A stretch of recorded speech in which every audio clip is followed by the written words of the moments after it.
you may have seen some of them when they've been challenged.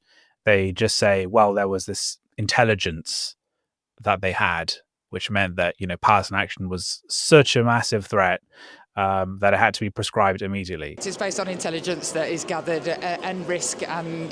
They haven't hurt anyone. They haven't been charged. They haven't been convicted of hurting anyone. Well, those trials will go on, won't they? Yeah, they will. But why did you vote to prescribe when there's not been anyone charged with violence or convicted of violence? Well, because of the intelligence. Which you'd seen. Which, I'm not going to talk about that sort of thing. It seems clear to most people that this intelligence excuse is just a load of nonsense. And what's your position on that? Yeah, it is. It is. The basis that they have prescribed Palestine Action is because of property damage for a political cause. It's been in there since the start of the Terrorism Act about, if you cause serious property damage for a political cause, it just hasn't been used to prescribe a group like Palestine Action because the vast majority of people do not see that as terrorism.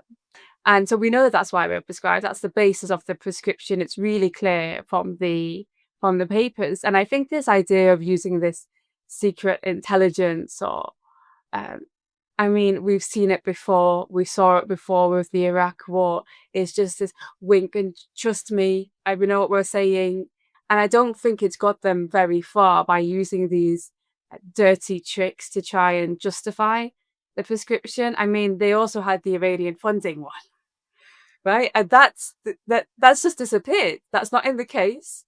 They even said to Private Eye, "Oh, we don't recognize that claim." But just days before the vote was going through, it was all over the Times.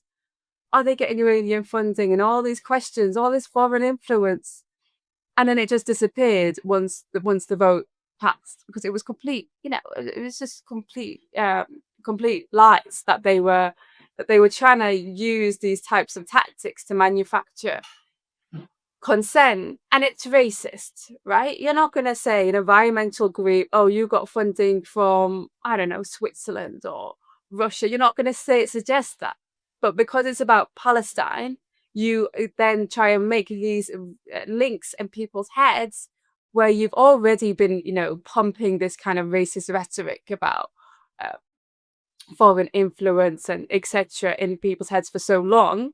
So, it's Palestine, it must have a foreign influence. And I think they're just deeply embarrassed by the fact, look, I am Palestinian, I am Iraqi, I was also born and raised in Britain.